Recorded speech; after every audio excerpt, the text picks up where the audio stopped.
We are going to be realizing a full BK prosthetic assembly using files, and not only files that we're going to build together, but templates that we can recycle again and again in our future work.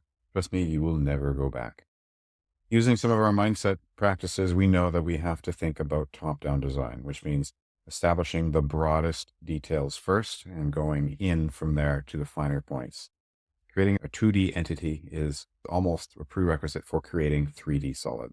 An extrude needs a sketch profile, a revolve needs a profile, a sweep needs a profile. They all need 2D assets to start generating 3D geometry. Blue lines are unconstrained. They can float around and they're completely free to be bumped around. It's not going to stop you, it's just what's being displayed. I'm going to make an equal constraint between these two lines, and you can see that our square is now perfectly black. That means it's fully constrained. So one of the first things we're going to do now is we're going to use our extrude button to make an extrusion. Let's hit that extrude button. Hotkey for this is E. So on this top plane of this box that we've made, we can make a new sketch on that top plane. And we're going to do the same thing more or less. However, one of the very powerful tools, which I love using, is the hole wizard. We need other holes. So there's different types. We've got counterbore, we've got countersink, we've got with clearance, we have tapered, we have screw threaded. Just like that, we put that in place and you can see we've got a bunch of good geometry in here. Purple lines indicate that this is projected geometry and I can't do anything with it other than reference it, which is really great. Important to make all of your sketches black first time. Symmetry, saving time, saving work. We can actually extrude, not just from a sketch, but we can extrude any flat surface profile. So hit E on your keyboard. We're going to bring up that extrude command and look down those holes, find that bottom surface.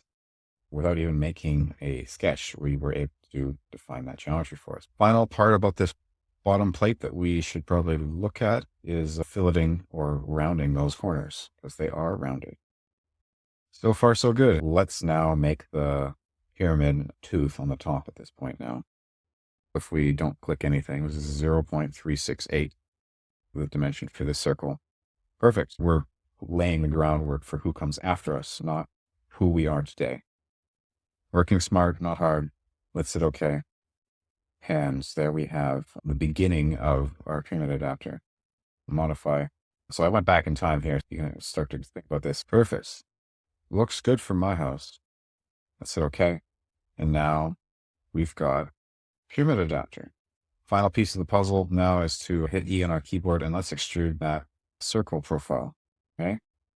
Fun, cool thing. You got to deconstruct a shape. If you have a shape like that and you're like, how was this made? I go back in time here. You start with a full block, chip it down, give it some edging, and then punch it through.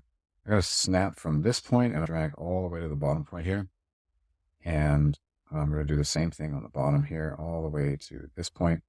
This will break down unless we constrain it. I'm going to give this arc a dimension. Hit T on my keyboard. This is supposed to be 1 inch, but it's still unconstrained and moving around on me, which is not fun. If I don't exactly know what 161 divided by 2 is, I can just type it in as an equation and boom, there it is. And just like that, we are done. We are done our very first part. What happens if I double click D1 and make this 2.5 inches? Look at that. Not perfect, but it worked. So we can now tie a few of these dimensions up.